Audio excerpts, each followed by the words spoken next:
कर्नाटक में कल डीके शिव कुमार शपथ लेंगे। राहुल गांधी भी शपथ ग्रहण में मौजूद रहेंगे। लेकिन इस बीच बड़ी खबर यह है कि कल डीके शिव कुमार के साथ 10 से 12 मंत्री शपथ ले सकते हैं। इंडिया टीवी पर यह एक्सक्लूसिव खबर हम आपको बता रहे हैं। डीके मंत्रिमंडल का विस्तार 2 चरणों में किया जाएगा। डीके शिव कुमार के साथ कल यतींद्र सिद्धरमैया, जी परमेश्वर, के जे जॉर्ज शपथ ले सकते हैं। वहीं रामलिंगा रेड्डी, प्रियांक खड़गे, एमबी पाटिल, ईश्वर खड़गे और कृष्णा बैरेगौड़ा, लक्ष्मी हेबलाकर, बी सुरेश और सतीश जारकीहोली का नाम भी शपथ लेने वालों की लिस्ट में शामिल है। अगर सतीश जारकीहोली केपीसीसी अध्यक्ष पद के लिए मान जाते हैं तो उनकी जगह बीके हरिप्रसाद को मौका मिल सकता है या फिर उन्हें केपीसीसी का अध्यक्ष बनाया जा सकता है। कर्नाटक में सीएम के साथ साथ कुल 34 लोग मंत्री बन सकते हैं। आज राहुल गांधी से सिद्धरमैया और डीके शिव कुमार की मुलाकात होनी है और फाइनल जो बातचीत हो सकती है वो इन नामों पर बातचीत हो सकती है जो इस वक्त हम आपको दिखा रहे हैं। यतींद्र सिद्धरमैया, रामलिंगा रेड्डी, ईश्वर खड़गरे, बी सुरेश, जी परमेश्वर, प्रियांक खड़गे, कृष्णा बैरेगौड़ा, सतीश जारकीहोली, के जे जॉर्ज, एमबी पाटिल, और ये वो तमाम नाम हैं जो डीके शिव कुमार के साथ मंत्री पद की शपथ ले सकते हैं।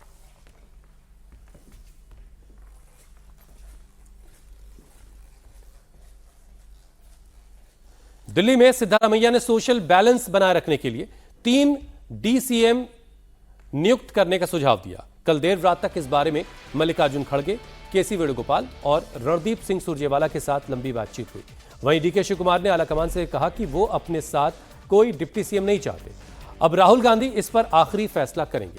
सिद्धरमैया ने दलित कोटे से जी परमेश्वर, लिंगायत कोटे से सीनियर लीडर एमबी पाटिल और मुस्लिम कोटे से जमीर अहमद खान के नाम की सिफारिश की है। जमीर अहमद दावणगेरे उपचुनाव में पार्टी के विरोध में काम करने के आरोपों से घिरे हैं और मंगलवार को सबूत के तौर पर लीक हुए एक ऑडियो क्लिप ने उनकी मुश्किलों को बढ़ा दिया है। सिद्धरमैया के बेटे यतींद्र सिद्धरमैया का मंत्री बनना तय है। सूत्रों के मुताबिक सिद्धरमैया ने अपने करीबी 8 से 10 विधायकों को भी मंत्रिमंडल में शामिल करने का आग्रह किया है। इनमें खास तौर पर जमीर, एचसी महादेवप्पा, संतोष लाट, बसवराज रेड्डी, वेंकटेश, बी सुरेश, पुटरंग शेट्टी और बीके हरिप्रसाद शामिल है। अब हाईकमान डीके शिव कुमार से चर्चा के बाद इस पर फाइनल मुहर लगा सकते हैं। हमारे सहयोगी टी राघवन इस वक्त हमारे साथ सीधे जुड़ रहे हैं। राघवन, नामों को लेकर के डीके शिव कुमार की लिस्ट और सिद्धरमैया की लिस्ट में कुछ खींचतान बाकी है या कोई एक आम राय बन चुकी है? जी देखिए हुसैन, दोनों ही नेता अपनी अपनी लिस्ट लेकर दिल्ली में बैठे हुए हैं। कल काफी लंबी चर्चा हुई है लेकिन राहुल गांधी से उनकी चर्चा नहीं हो पाई, इसलिए ये कहा जा रहा है कि आखिरी जो मोहर है वो राहुल गांधी लगाएंगे। लेकिन इंडिया टीवी पर आप पहली बार उन नामों को जान सकते हैं, देख सकते हैं जो कल डीके शिव कुमार के साथ मंत्री पद की शपथ ले सकते हैं। 2 चरणों में मंत्रिमंडल का गठन होगा, ऐसी पुष्टि हो चुकी है और पहले चरण में जो 10 से 12 मंत्री डीके शिव कुमार के साथ शपथ ले सकते हैं उनके नाम एक बार फिर हमें आपको बता दें। यतींद्र सिद्धरमैया, ये सिद्धरमैया के बेटे हैं और इनको सिद्धरमैया ने क्योंकि पद त्याग किया है इसीलिए उसके एवज में इनको मंत्री पद दिया जा रहा है। उसके बाद डॉक्टर जी परमेश्वर हैं जो होम मिनिस्टर रहे हैं सिद्धरमैया कैबिनेट में और दलित चेहरा है, तीसरे बड़े नेता हैं कर्नाटक कांग्रेस के। और इनको ये भी कह रहे हैं सिद्धरमैया कि अगर 3 डिप्टी सीएम बनाए जाने चाहिए और उनमें एक नाम इनका भी चल रहा है। केजे जॉर्ज ऊर्जा मंत्री रहे हैं सिद्धरमैया कैबिनेट में, ईसाई कोटे से इनका नाम लगभग तय माना जा रहा है। हालांकि इनके बारे में यह भी कहा जा रहा है कि राज्यसभा भी जा सकते हैं। ये डिपेंड करता है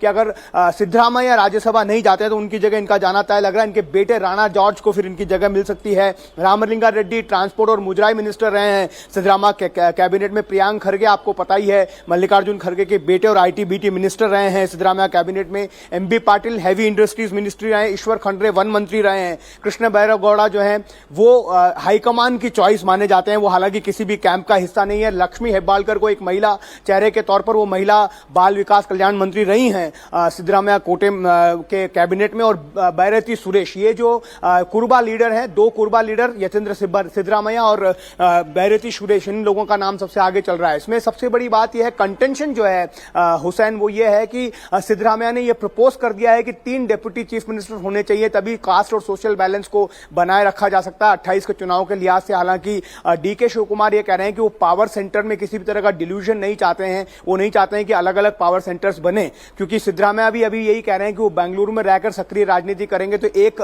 टेंशन उनके लिए ये भी है। ऐसे में और 3 डेप्यूटी चीफ मिनिस्टर के साथ वो ये रिस्क नहीं लेना चाहते हैं, इसलिए वो राहुल गांधी से ये अपील कर रहे हैं कि उन्हें सीएम बने रहने दिया जाए। उसके अलावा जो भी कास्ट बैलेंस के हिसाब से जो भी नेता चुने जा रहे हैं उनको प्लम पोर्टफोलियो दिया जाए, डेप्यूटी चीफ मिनिस्टर नहीं बनाया जाए। दूसरा बड़ा प्रॉब्लम जो है अभी चुनौती जो है हाईकमान के सामने केपीसीसी। राघवन, जो जिन नामों पर सहमति नहीं बन पा रही है, मतलब ये जितने नाम आपने गिनाए ये तो शपथ लेने वाले हैं, वो कौन कौन से नाम हैं जिन पर डीके और सिद्धारमैया दोनों में खींचतान चल रही है, और डिप्टी सीएम वाले मामले का क्या हल निकल रहा है? जी देखिए, जिन नामों पर सहमति नहीं बन पा रही है उसमें सबसे पहला नाम है एससी महादेवप्पा। मैसूर के एमएलए हैं जो सिद्धरामैया का गृह क्षेत्र है, गृह जिला है, और पिछले सिद्धरामैया कैबिनेट में समाज कल्याण मंत्री रहे हैं। उन्होंने लगातार डीके शिव कुमार को क्रिटिसाइज किया है, लगातार ये कहा है कि सिद्धरामैया को 5 साल के लिए सीएम चुना गया है। इसके अलावा जमीर अहमद खान है जो सिद्धरामैया के काफी करीबी माने जाते हैं, वो भी सिद्धरामैया के सपोर्ट में लगातार खड़े हुए दिखे। बैरेती सुरेश आप समझ लीजिए, बीके हरिप्रसाद, और उसके अलावा संतोष लाड जो माइनिंग मिनिस्टर थे वो भी सिद्धरामैया के बहुत करीबी माने जाते हैं, और ये माना जाता है कि डीके शिव कुमार के साथ उनका जो है 36 का आंकड़ा। इसके अलावा सतीश जारकिहोली, इसकी हम लगातार बात कर रहे हैं, उनको ये कहा गया है कि वो केपीसीसी प्रेसिडेंट की पोस्ट ले लें, लेकिन वो चाहते हैं कि वो मंत्री भी बने रहें, क्योंकि वो बेलगावी के बड़े नेता है। उनको लगता है कि अगर वो मंत्री पद छिन जाएगा, जिला प्रभारी अगर वो नहीं रहेंगे, तो वहां पर उनके जिले में लक्ष्मी हेब्बालकर जो उसी जिले से आती हैं और शिव कुमार की करीबी मानी जाती हैं, उनका दबदबा वहां पर हो जाएगा। इसीलिए वो दोनों पदों के लिए लड़ रहे हैं। हालांकि कांग्रेस हाईकमान ने यह साफ कह दिया है कि इस बार 1 पोस्ट 1 लीडर का जो है फॉर्मूला जो तय किया गया था उसी पर काम किया जाएगा। सबसे बड़ा कंटेंशन डेप्यूटी चीफ मिनिस्टर को लेकर भी आपने बिल्कुल ठीक कहा हुसैन, क्योंकि सिद्धरामैया ये चाहते हैं कि डीके शिव कुमार को एक छत्र पावर नहीं मिल जाए, इसलिए वो कह रहे हैं कि कास्ट बैलेंस को, सोशल बैलेंस को ध्यान में रखते हुए 3 डेप्यूटी सीएम जो है वो जरूरी है। हालांकि डीके शिव कुमार इससे मना कर रहे हैं। आपकी भी निगाह ही है, हम भी नजर रखे हुए कि आज राहुल गांधी के से मुलाकात के बाद किस फैसले पर आखिरी मोहर लगती है। क्या डीके की उतनी चलेगी जितने वो चाहते हैं, या सिद्धारमैया अपनी डिप्टी सीएम वाले फॉर्मूले को अमल में लाने में कामयाब रहेंगे? थोड़ी देर में कुछ तस्वीर साफ होने लगी। बहुत शुक्रिया राघवन हमारे साथ जुड़ने के लिए। केंद्र में मोदी सरकार के 12 साल पूरे होने पर अब बीजेपी ने बड़े कार्यक्रमों की रूपरेखा तय कर दी है। सोमवार को दिल्ली बीजेपी हेडक्वार्टर में सभी राज्य के प्रदेश अध्यक्षों के साथ मीटिंग में बीजेपी के राष्ट्रीय अध्यक्ष नितिन नवीन ने सरकार के 12 साल पूरे होने के अवसर पर आयोजित होने वाले कार्यक्रमों और जनसंपर्क अभियानों की विस्तृत रूपरेखा पर चर्चा की। इस दौरान संगठनात्मक कार्यों की समीक्षा और राज्य में पार्टी की गतिविधियों पर भी मंथन हुआ है। आगामी विधानसभा और लोकसभा चुनावों की तैयारियों को लेकर पार्टी ने नई रणनीतियों पर भी चर्चा की। साथ ही संगठन के विस्तार और बूथ स्तर तक पार्टी को और मजबूत बनाने की दिशा में कदम उठाने पर भी जोर दिया है। सूत्रों के मुताबिक बीजेपी की इस बड़ी बैठक में सोशल मीडिया पर निर्भरता को कम करने पर भी काफी जोर दिया गया। कहा गया कि पार्टी की जो पारंपरिक ताकत है, घर घर संपर्क अभियान, उसको फिर से मजबूती से लागू किया जाए, इस पर जोर दिया गया। मीटिंग में पार्टी ने यह भी फैसला लिया कि सभी संपर्क अभियानों में पार्टी राज्य सरकारों और केंद्र सरकार के विकास के कामों को लोगों तक पहुंचाए। साथ ही कार्यकर्ताओं से जो फीडबैक आ रहा है उस पर भरोसा करके उस पर भी अमल करने की कोशिश की जाए। बंगाल में चुनावी हार के बाद टीएमसी सांसदों के साथ मारपीट को लेकर अब सड़क पर भी प्रदर्शन की तैयारी हो रही है। आज खुद ममता बनर्जी सड़क पर उतरकर प्रोटेस्ट करने वाली हैं। ममता बनर्जी पहले कोलकाता के रानी रश्मोनी एवेन्यू में धरना देना चाहती थी, लेकिन पुलिस ने इसकी इजाजत नहीं दी, जिसके बाद अब धर्मतल्ला के वाई चैनल में ममता का धरना प्रदर्शन होगा। इससे पहले ममता बनर्जी ने बंगाल पुलिस पर टीएमसी विधायकों को धमकाने का आरोप लगाया। वहीं पार्टी विरोधी गतिविधि के इल्जाम में टीएमसी ने अपने 2 विधायकों ऋतव्रत बैनर्जी और संदीपन साहा को पार्टी से निष्कासित कर दिया है। दरअसल इन दोनों ही विधायकों ने अभिषेक बनर्जी को लेकर सवाल उठाए थे, जिसके बाद ममता बनर्जी ने ये कदम उठाया।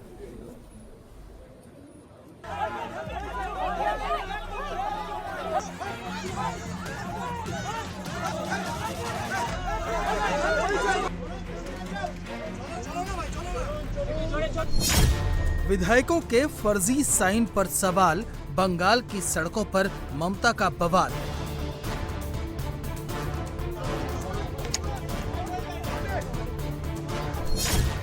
फर्जी सिग्नेचर केस में सीआईडी का एक्शन, भाईपों की बढ़ी टेंशन।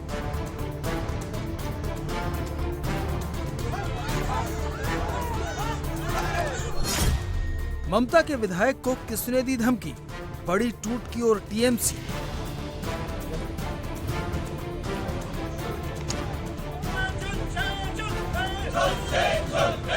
बंगाल की सड़कों पर टीएमसी का ये प्रोटेस्ट अपने सांसद और पार्टी में नंबर 2 की हैसियत रखने वाले अभिषेक बनर्जी की पिटाई के खिलाफ हो रहा है। ममता बनर्जी टीएमसी सांसद अभिषेक बनर्जी और कल्याण बनर्जी पर हुए हमले के बाद गुस्से में हैं। पहले पार्टी वर्कर्स को सड़कों पर उतारा तो आज खुद आर पार की जंग शुरू करने वाली हैं। आज ममता बनर्जी कोलकाता में शुभेंदु सरकार के खिलाफ धरने पर बैठने वाली है। पहले ममता बनर्जी रानी रश्मोनी एवेन्यू में धरने पर बैठने वाली थी, लेकिन पुलिस ने रानी रश्मोनी एवेन्यू में धरने की परमिशन नहीं दी। अब धर्मतला के वाई चैनल में ममता का धरना होगा। इससे पहले सोमवार को टीएमसी ने कई जिलों में प्रदर्शन किया। कोलकाता से लेकर आसनसोल और राजरहाट, हुगली तक हुए प्रोटेस्ट के दौरान पश्चिम बंगाल में सत्ता परिवर्तन के बाद तृणमूल कांग्रेस के भीतर मचे आंतरिक कलह की तस्वीर साफ नजर आई। तस्वीरों में साफ दिखाई दे रहा है कि टीएमसी के प्रोटेस्ट से जनता ने दूरी बना ली है। अब आज ममता के सबसे बड़े प्रदर्शन के कॉल पर पूरे बंगाल की नजर है, क्योंकि जिस विरोध प्रदर्शन के जरिए ममता शुभेंदु सरकार पर निशाना साध रही है, उसकी तैयारी के लिए बुलाई गई मीटिंग में टीएमसी के 80 में से 20 विधायक ही पहुंचे। ममता की पार्टी के 60 विधायक मीटिंग से नदारद रहे। इस फजीहत के लिए ममता ने नए आरोप गढ़ने शुरू कर दिए हैं। ममता का आरोप है कि बीजेपी उनके विधायकों को धमका रही है। ये जो बीजेपी पार्टी है क्या कर रहा है? हमारा 2500 पार्टी ऑफिस तोड़ दिया, हमारा 10,000 का करीब वर्कर को अरेस्ट किया, हमारा हॉल पंचायत को जाके लूट कर रहा है, ताला लगा रहा है, काउंसिलर को घर से निकाल नहीं देते हैं, फोर्सफुली रेजिग्नेशन कर रहा है, एमपी लोगों को डर दिखाता है, बोलता है पार्टी तोड़ो, पुलिस को देके। उसका बाद बीजेपी का फोन जाता है, पुलिस कहता है एमएलए को अगर आप निकालेंगे तो आपको हम अरेस्ट करेंगे, ईडी आएंगे, सीबीआई आएंगे, आपको घर से हम निकालने नहीं देंगे। और कहते हैं बीजेपी जिसको रिकमेंड किया है, जिसको हम एक्सपेल कर दिया आज पार्टी से, हमारा डिसिप्लिनरी कमेटी, उसको नेतृत्व में जाके आप पार्टी तोड़ो। और इसका पीछा में, पर्दा का पीछा में क्या है, दिल्ली तो है ही जरूर। ममता बनर्जी अपने पार्टी के विधायकों को धमकाने का आरोप लगा रही हैं, लेकिन खुद टीएमसी विधायकों ने ममता की पोल खोल दी है। मैं व्यक्तिगत स्तर पे मुझे लगा कि इस मीटिंग में जाके कोई फायदा नहीं है, क्योंकि इस मीटिंग में जाके कुछ निकलेगा नहीं। फिर से वही बातें होंगी, फिर से वही कहा जाएगा, किसी की बात सुनी नहीं जाएगी, सिर्फ अपनी ही बात की जाएगी। तो जहां हमको भी अपने बोलने का मौका नहीं मिलेगा, जहां प्रोसेस फॉलो करके विधानसभा का क्या कानून है उसको मद्देनजर रखते हुए अगर आप आगे नहीं बढ़ पा रहे हो तो मीटिंग में जाने का मतलब है वक्त जाया करना, इसलिए मैं नहीं गया। देखिए, मैं और संदीपन दोनों बात करके ही नहीं गए थे, मैं बाकी लोगों का बोल नहीं पाऊंगा। मैं और संदीपन, हम लोग का अगर जाकर कोई बोलने का मौका नहीं मिलेगा, बोला जाएगा ट्वीट देख लीजिए, तो मीटिंग में जाने से कोई फायदा नहीं है, इसलिए नहीं गए थे। ममता बनर्जी के चुने हुए विधायक उनकी पार्टी से किनारा कर रहे हैं, तो ममता बंगाल के विरोध प्रदर्शन को दिल्ली ले जाने की बात कर रही हैं। इधर टीएमसी के विधायकों की फर्जी सिग्नेचर मामले की जांच कर रही है। सीआईडी की टीम ने अभिषेक बनर्जी को दूसरा नोटिस थमा दिया है और 8 जून को पूछताछ के लिए बुलाया है। विधायकों के फर्जी सिग्नेचर का ये मामला टीएमसी के विधानसभा में पार्टी नेता, उपनेता और चीफ व्हिप की नियुक्ति को लेकर हुई बैठक के प्रस्ताव से जुड़ा है, जिसमें कई विधायकों के सिग्नेचर फर्जी पाए गए हैं।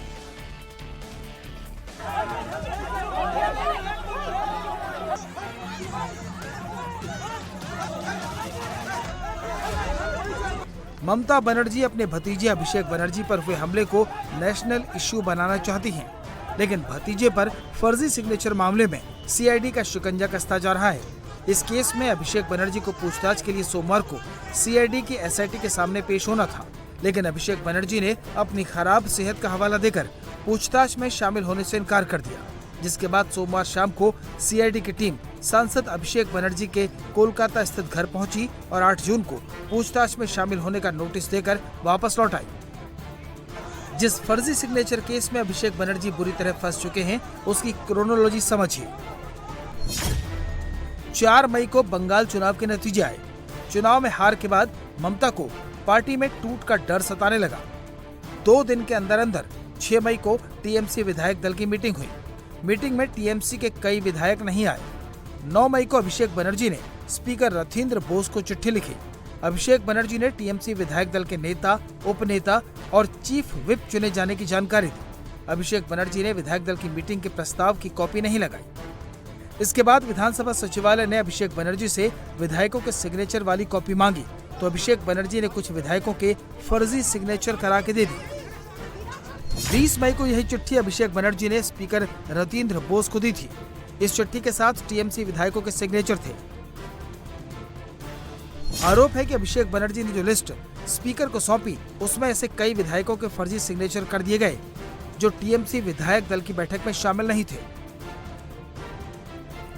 इस लिस्ट में देखिए, 60 नंबर पर ऋतुव्रत बनर्जी और 61 नंबर पर संदीपन साहा के भी नाम हैं। 27 मई को तृणमूल कांग्रेस के 2 विधायकों ने स्पीकर से मिलकर कहा कि 6 मई की विधायक दल की मीटिंग में विपक्ष का नेता चुनने का कोई प्रस्ताव पास नहीं हुआ था। 19 मई की मीटिंग में भी कोई फैसला नहीं हुआ। स्पीकर को सौंपी गई चिट्ठी में कम से कम 13 विधायकों के साइन नकली हैं। स्पीकर से शिकायत करने पहुंचे ऋतुव्रत बनर्जी ने लिख कर दिया कि उनके भी जाली दस्तखत करवाए गए। अब देखिए, एलओपी का जो सिग्नेचर था, वो सिग्नेचर में कुछ ऐसा देखा गया है कि किसी विधायक का सिग्नेचर है जो उस दिन वहां पे मौजूद थे ही नहीं। तो जो नहीं थे उनके नाम पे सिग्नेचर करके जमा देना, ये तो कहीं ना कहीं तो मतलब बहुत बड़ा ब्लंडर है। अभिषेक बनर्जी का इसलिए आ रहा है क्योंकि वो जनरल सेक्रेटरी के तौर पे जो एमएलए लोग ने जो साइन किया है, उस पे वो उसके ऊपर वो साइन करके कि यही हम लोग का रेजोल्यूशन है, आप सबमिट कर देते हो विधानसभा में। अब वो लिस्ट जो है, वो लिस्ट में ही इतनी सारी गलतियां हैं, जो एमएलएस नहीं है उनके सिग्नेचर किया हुआ है और उसको एंडोर्स कर रहे हैं अभिषेक बनर्जी। तो क्वेश्चन तो उन पे आएगा ही, क्योंकि जिम्मेदारी तो उनकी होनी चाहिए थी, जो जिम्मेदारी वो निभाने में चूक गए। इस मामले ने नया मोड़ तब ले लिया जब सीएम शुभेंदु अधिकारी ने दावा किया कि विधानसभा में कथित हस्ताक्षर जालसाजी मामले की सीआईडी जांच टीएमसी विधायकों की शिकायत के आधार पर शुरू हुई थी।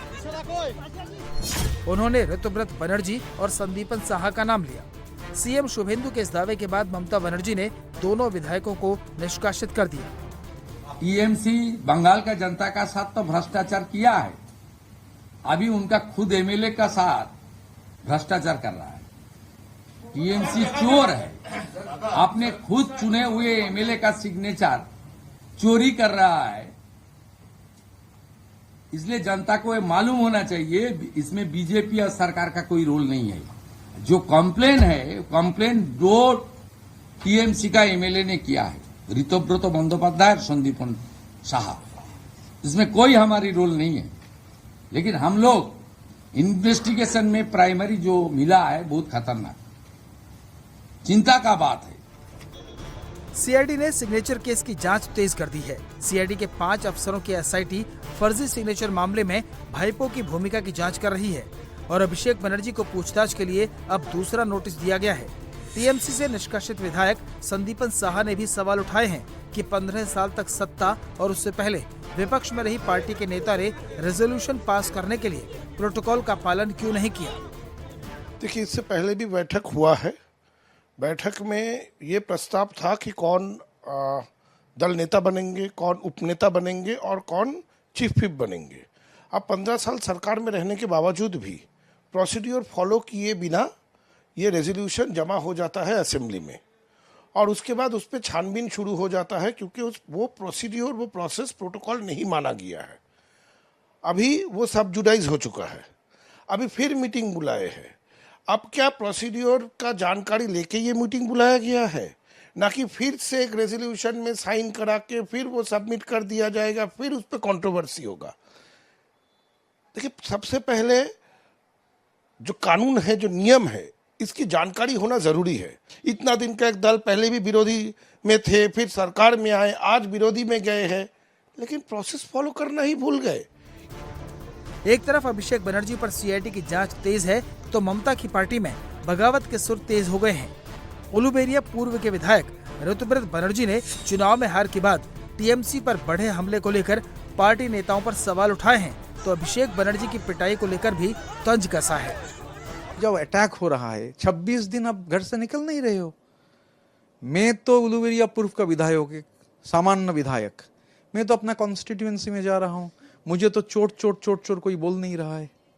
तो जो लोगों को लोग बोल रहे हैं ये लोग गद्दार है, तो जनवाद में, जामूरियत में हर कोई को बोलने का राइट है, मगर जामूरियत का एक जो सबसे बड़ा चीज है कि हर लोग जो बोले वो बोलना चाहिए। तो गद्दार लोग बोल सकते हैं, बोलेंगे भी, मगर कोई चोट नहीं बोल रहा है और पिट भी नहीं रहा है।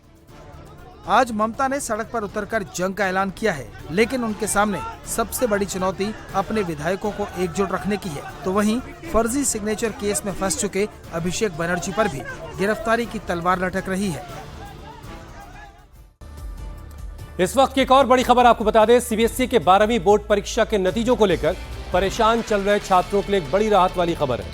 सीबीएसई ने अब वेरिफिकेशन ऑफ मार्क्स और अपने री इवैल्यूएशन पोर्टल को खोल दिया है। वो छात्र जिन्होंने अपनी आंसर शीट्स की स्कैन कॉपी हासिल कर ली है, वो अपने अंकों के वेरिफिकेशन और री इवैल्यूएशन के लिए ऑनलाइन अप्लाई कर सकते हैं। बोर्ड ने साफ कहा कि आवेदन की यह प्रक्रिया 6 जून तक जारी रहेगी।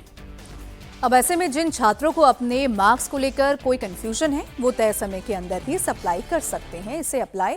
और इसके साथ ही आज नीट, एनटीए और सीबीएसई के मुद्दे पर संसदीय समिति दूसरे दिन भी समीक्षा करेगी। साथ ही क्लास 9 और 10th में 3 भाषा फॉर्मूले के कार्यान्वयन की स्थिति को लेकर भी बात होगी। इस बैठक में स्कूल शिक्षा विभाग के सचिव और सीबीएसई के चेयरमैन भी शामिल होंगे। सोमवार को हुई बैठक में शिक्षा मंत्रालय की स्टैंडिंग कमेटी ने पेपर लीक को लेकर एनटीए चेयरमैन और हायर एजुकेशन सेक्रेटरी से सवाल जवाब किए थे। नीट परीक्षा पेपर लीक मामले पर मचे हंगामे के बाद एक ओर जहां 21 जून को फिर से एग्जाम कराने की तैयारी है, वहीं दूसरी ओर पेपर लीक को लेकर शिक्षा मंत्रालय की स्टैंडिंग कमेटी ने कड़ा रुख अख्तियार कर लिया है। स्टैंडिंग कमेटी की सोमवार को हुई बैठक में एनटीए चेयरमैन और हायर एजुकेशन सेक्रेटरी को सख्त सवालों का सामना करना पड़ा। कमेटी के चेयरमैन दिग्विजय सिंह ने दोनों से पूछा कि इसकी क्या गारंटी है कि 21 जून को होने वाला एग्जाम लीक नहीं होगा। इस पर दोनों ने जवाब दिया, हमारी नजर में पहले जो भी खामियां आई और जो बदलाव करने से सुधरेंगी वे सारे कदम हमने उठाए हैं। दोबारा एग्जाम के लिए हमको 5 महीने का वक्त लगता है, लेकिन हम 37 दिनों में ही करा रहे हैं। इस पर दिग्विजय सिंह ने कहा कि पहले भी एग्जाम लीक हुआ, तब भी आपने यही कहा था। 21 का एग्जाम लीक नहीं होगा, क्या इसकी गारंटी लेंगे? इस पर बैठक में मौजूद रविशंकर प्रसाद ने भी बात रखी। रविशंकर प्रसाद ने पूछा कि आप लोग कह रहे हैं कि लीक नहीं होगा, तो क्या लिखित में गारंटी देंगे आप दोनों? दिग्विजय सिंह ने अगले साल कंप्यूटर बेस्ड टेस्ट पर भी सवाल किया। उन्होंने कहा कि आज के दौर में हैकिंग आम है, ऐसे में अगले साल होने वाले कंप्यूटर बेस्ड टेस्ट यानी सीबीटी से लीक नहीं होगा, ये कैसे सुनिश्चित करेंगे? इस पर दोनों अधिकारियों ने कहा कि इसके लिए हमने एक विशेष कमेटी का गठन किया है, जो 3 महीने में रिपोर्ट देगी। रिपोर्ट आने पर विस्तार से चर्चा कर पाएंगे। बैठक में पेपर लीक के मुद्दे पर सत्ता पक्ष और विपक्ष के सांसद एकजुट रहे। सबने एक सुर में कहा कि ये बच्चों के भविष्य का मामला है, इसलिए ये दलगत राजनीति से ऊपर है। इस मसले पर पूरे सदस्य, चाहे किसी पार्टी के हों, हम सब लोग एक मत से, चाहे नीट हो चाहे सीबीएसई हो, हम लोग पार्टी के आधार पर चर्चा नहीं कर रहे हैं। हम लोग कैसे इस पूरी व्यवस्था में सुधार कर सकते हैं उस पर ध्यान दे रहे हैं। और बाकी क्या वहाँ पे चर्चा हुई है, मैं पार्लियामेंट्री स्टैंडिंग कमेटी के अंदर क्या चर्चा होती है उसके लिए मैं एक शब्द नहीं बोलूंगा।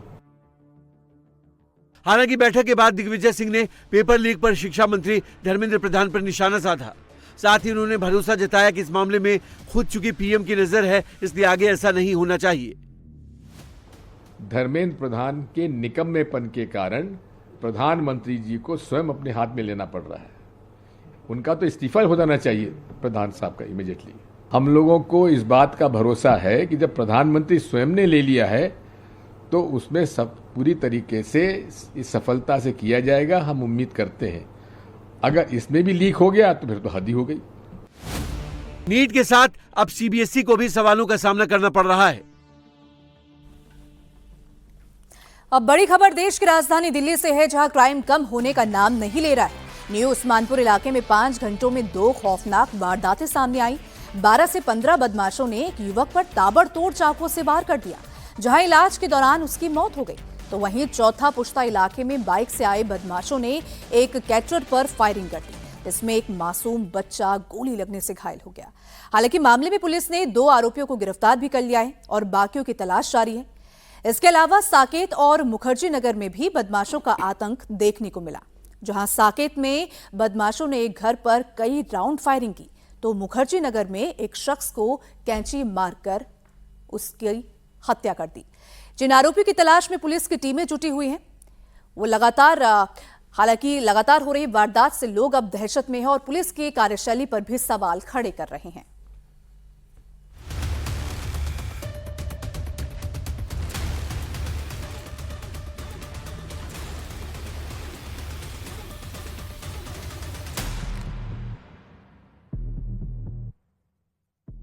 कहीं ताबड़तोड़ गोलियां चली, कहीं चाकुओं से वार हुआ, कहीं घर पर कई राउंड फायरिंग की गई, तो कहीं कैंची मारकर शख्स को मार डाला। ये सभी दिल दहला देने वाली घटनाएं देश की राजधानी दिल्ली में एक ही दिन में हुई हैं। बीते कुछ दिनों में दिल्ली में नॉनस्टॉप वारदातें हो रही हैं और पुलिस क्राइम को रोक पाने में पूरी तरह फेल हो रही है। उत्तर पूर्वी दिल्ली के न्यू उस्मानपुर इलाके में 2 वारदातें हुई। पहली वारदात चौथा पुश्ता इलाके में हुई, जहां पुरानी रंजिश में बाइक पर आए बदमाशों ने एक कैटरर पर फायरिंग कर दी और मौके से फरार हो गए। घटना में कैटरर को तो गोली नहीं लगी, लेकिन वहां से गुजर रहे मासूम बच्चे के पैर में गोली लग गई। दिल्ली के उस्मानपुर थाना क्षेत्र में करतार नगर में आज शाम अचानक फायरिंग होने लगी। 5 से 6 राउंड गोली चली और इसमें 12 साल का एक बच्चा जो ट्यूशन से पढ़ के अपने घर को जा रहा था, उसके पैर में गोली लगी है। ये घर आप देख सकते हैं, ये धर्मेंद्र जी का घर है। इनका केटरिंग का काम है और इनके ऊपर में ही फायरिंग हुई है। बताया जा रहा है कि ये पुराना रंजिश है इनका। 2017 में भी एक बार इनके ऊपर में फायरिंग हुई है। आरोप सीधा सीधा लगाया जा रहा है कि राहुल नाम के एक शख्स के द्वारा एक दिन पहले, यानी आज से एक दिन पहले भी कहासुनी हुई थी इनकी और उसके बाद उसने धमकी दी थी कि गोली मारूंगा और वो आज पहुंचा यहाँ पे। बाइक पे 2 बदमाश आए थे, ये बता रहे हैं, और यहाँ पे गाली गलौज करने के बाद तकरीबन यहाँ से 100 मीटर आगे तक गए और वहां से फिर वापस लौट के आए और फिर उसके बाद फायरिंग शुरू की। हैरानी की बात यह है कि बदमाशों ने एक दिन पहले ही धर्मेंद्र को मारने की धमकी दी थी और 24 घंटे के अंदर बदमाश इनके घर पहुंचे और 4 से 5 राउंड फायरिंग कर भाग निकले। आरोपी पहले भी एक बार पीड़ित पर फायरिंग कर चुके हैं। जानकारी के मुताबिक पीड़ित धर्मेंद्र और आरोपी राहुल के बीच आपसी रंजिश है। आरोपी राहुल ने साल 2017 में भी धर्मेंद्र के ऊपर फायरिंग की थी, तब उनके पैर में गोली लगी थी और अब उसने एक बार फिर से फायरिंग की है। मैं घर पे था, इनको कॉल आया कि भाई साहब जल्दी से आ जाओ, मेरे घर पे राहुल ने फायरिंग कर दी है। जब मैं आया यहाँ तो उस समय तक शायद पुलिस आ चुकी थी यहाँ पर और ऐसा बता रहे 5 से 6 राउंड गोलियां चलाई हैं उन्होंने और वो एक बाइक पर आए थे। कितने लोग थे, कौन कौन थे बाइक पर? मैं जानता नहीं हूँ, मुझे इन्होंने बताया कि राहुल नाम का एक था और एक उसके साथ और। क्या इनकी कोई पुरानी रंजिश है, पहले से कोई इनके बीच में कोई झगड़ा, कोई विवाद? ऐसा है कि इन्होंने ये बताया कि 2017 में इसी राहुल ने इनके गोली मारी थी, फायरिंग की थी। उस समय भी 4-5 राउंड लगाए थे, तो एक जांग में उनके चोट लगी हुई है, गोली लगी हुई है, अंदर गोली फंस गई थी। और उसके बाद कल की वारदात है, ये यहाँ नाले पर इनको मिला है, वहाँ कुछ इनकी कहासुनी हुई और वो धमकी देकर गया था और आज वारदात कर दी है उसने। घटना की सूचना पर मौके पर पहुंची पुलिस ने मामले में 2 बदमाशों को गिरफ्तार कर लिया है। साथ ही फॉरेंसिक टीम ने भी क्राइम सीन का मुआयना कर जरूरी सबूत इकट्ठा किए। पुलिस के मुताबिक फरार आरोपियों की तलाश की जा रही है। वहीं घायल बच्चे का इलाज फिलहाल जेपीसी अस्पताल में चल रहा है। बच्चा ट्यूशन से आ रहा था, उसके पैर में गोली लगी है। अच्छा, बच्चे का क्या नाम है आपके? अभी? हाँ, अभी चौहान। कितनी उम्र है बच्चे की? 6 साल। कौन सी क्लास में पढ़ते हैं? 3rd में। अच्छा, हुआ क्या था, क्या जानकारी मिल पाई आपको? जानकारी कुछ नहीं मिली थी मुझे। ट्यूशन से मेरा बच्चा आ रहा था, मेरी किसी से ना कुछ लड़ाई थी ना कुछ था। अच्छा। हाँ, भाई साहब जो लेके आ रहे थे उन्होंने हाथ भी दिखाया, लेकिन इधर वाले ये लोग रुके नहीं है। अच्छा। इन लोगों ने गोली रोकी नहीं है। अच्छा, बच्चा हो क्या रहा था यहाँ पर उस समय? लड़ाई हो रही थी, गोलीबाजी हो रही थी। किन की लड़ाई होती कुछ पता? इधर आमने सामने। पता नहीं मुझे इतना। अभी बच्चा कहाँ पर है? हॉस्पिटल है मेरे बच्चे। कैसी तबीयत है अभी? अभी तो मुझे कोई पता नहीं मिला है कैसी है। किस जगह लगी बच्चे के गोली? पैर में। न्यू उस्मानपुर में ही सोमवार को एक और घटना घटी, जहां करीब 12 से 15 बदमाशों ने एक 17 वर्षीय युवक पर चाकुओं से वार कर दिया, जिसकी इलाज के दौरान मौत हो गई। घटना के बाद से इलाके में दहशत का माहौल है। हालांकि पुलिस आरोपियों की तलाश में जुटी है, लेकिन लोगों का कहना है कि यहां आए दिन कोई न कोई घटना होती है और पुलिस कोई कड़ी कार्रवाई नहीं करती। तो एक हमारे लिए भी थ्रेट है। आज डे टाइम के अंदर अगर ऐसी चीजें हो रही है और जब आज के दिन हमारे यहाँ पे बाजार भी लगता है, लोगों का आना जाना है, फिर भी 12 से 15 लड़के अगर ये चीज वारदात कर रहे हैं तो यहाँ का एक रहने के लिए हमारा एक डर सा हो चुका है। बच्चे की कुछ पहचान हुई? क्या नाम है? हाँ, बच्चे की पहचान हुई है। बच्चा नियर अबाउट 2-3 गली के बाद ही रहता है और उसका नाम अभिषेक बताया जा रहा है। उम्र कितनी होगी? उम्र उसकी 16 बताई गई है। बताया जा रहा है काफी तादाद में लोग थे जो मारने वाले थे। हाँ जी। तो कितने अंदाजा पता लग सकता है कितने लोग? यहाँ तक पुलिस वगैरह और मीडिया की कन्वर्सेशन पे ही मेरे को ये पता लगा कि 12 से 16 के अराउंड लोग थे।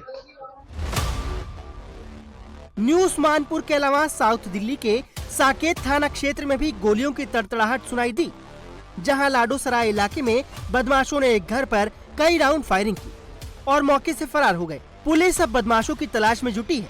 इसके अलावा मुखर्जी नगर में एक युवक पर कैंची से हमला करने की सनसनीखेज घटना सामने आई, जिसमें उसकी मौत हो गई है।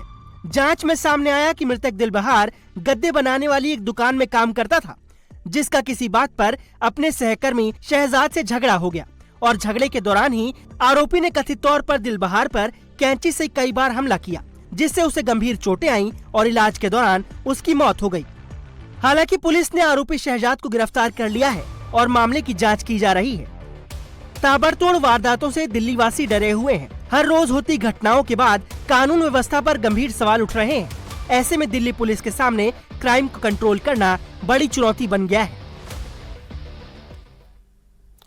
गाजियाबाद के सूर्या प्रताप चौहान हत्याकांड के मामले में 5वें आरोपी की तलाश तेज हो गई है। 5वां आरोपी शारिक अभी फरार है।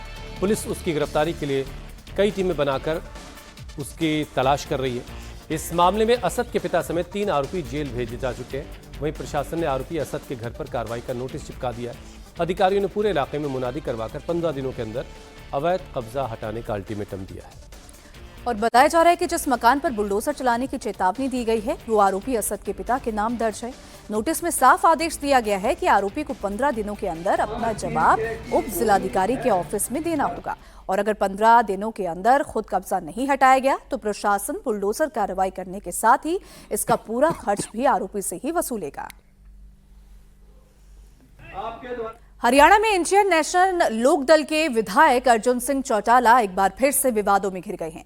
अर्जुन सिंह चौटाला पर रोहतक के डीसी और एसपी के खिलाफ अभद्र भाषा इस्तेमाल करने का आरोप लगा है। दरअसल विधायक महंगाई, बिजली, पानी की किल्लत को लेकर प्रदर्शन करने पहुंचे थे।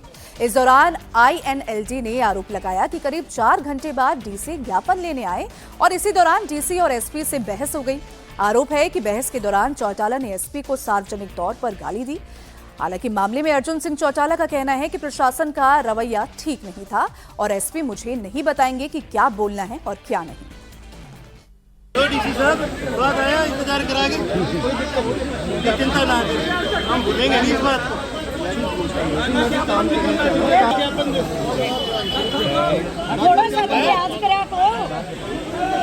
ये मेरे को मत कि मैंने क्या बोलना है क्या नहीं, मैं मेरे हिसाब से करूँगा। 4 घंटे से do not tell me how to talk, है ना? अगर नहीं करूँगा क्या करूँगा?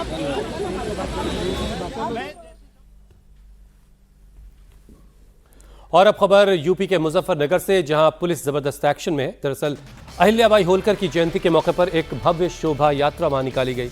इस दौरान कुछ उपद्रवियों ने स्टंटबाजी की, हथियार लहराए, जिसके वीडियो सामने आने के बाद पुलिस अब एक एक आरोपी को गिरफ्तार कर रही है।